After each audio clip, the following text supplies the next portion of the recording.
आता आपल्या आवडत्या मालिकेचे संपूर्ण भाग मालिका प्रसारित झाल्यानंतर लगेचच पाहू शकता फक्त सन नेक्स्ट वर. भारतातील प्रेक्षकांसाठी मोफत सेवा.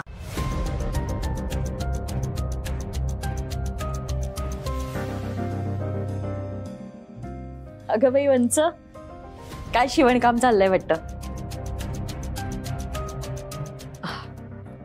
वंच, ही तुमची कोण आहे? अगं वहिनी, असं काय विचारतेस? अहो सांगा तर. अंजली तुमची कोण आहे? अंजली माझी भाची. का, काय झालं? अंजली माझी भाची असली तरी मला माझ्या लेकीसारखीच आहे असं 1000 वेळा म्हणता ना तुम्ही वंच. हो. मग काल तुमच्या या लेकीने सगळ्यांसमोर कापून घेतलं, तेव्हा तिच्या हातातून घळाघळा पाणी नाही, रक्त वाहिलं. त्याचं तुमच्या जीवाला काहीच वाटलं नाही? अगं वाटलं नसतं तर सईला शपथ घ्यायला लावली नसती. पण ती शपथ पाळतीये का तुमची लेक? सई देवांश जहागीरदारला भेटायला त्याच्या ऑफिसमध्ये गेली होती. आपल्या बहिणीचं लग्न ज्याच्याशी ठरलंय त्याला सारखं सारखं त्याच्या ऑफिसमध्ये जाऊन का भेटते सई? नाही, तुम्हाला सांगता येत नसेल पण मी सांगते ना. देवांश जहागीरदारला भुलवण्याचे सगळे प्रयत्न चालू आहेत सईचे. एवढा मोठा मासा अंजलीच्या गळ्याला लागला तसा तो माझ्या गळ्याला का लागला नाही? मग आता लागावा म्हणून माझ्या प्रेमाचं जाळं त्याच्यावर पसरवते आणि त्याला आपल्या कह्यात घेते.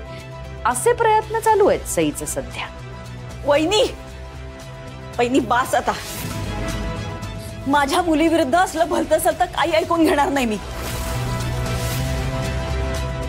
माझी मुलगी माझा स्वाभिमान आहे आणि माझा पूर्ण विश्वास आहे तिच्यावर. तू जे काय बोलतेस ना तो विचार सुद्धा तिच्या मनात आला नाही. वहिनी, हे बघ, असले भलते सलते आरोप नको करू तिच्यावर. आणि देवांश जहागीरदारांपासून अंजलीला दूर करायचं असतं ना तर तिने ते केव्हाच केलं असतं. त्याच दिवशी तुमचा खोटेपणा उघडकीस आणला असता तिनं, पण नाही केलं तिने तसं. माझ्यामुळं गप्प राहिली ती. खरंच बास करा आता हे आरोप. मी हात जोडते, मला नाही सहन होणार. कसं असतं ना वंच, पैसा भल्या भल्यांची नियत बिघडवतो.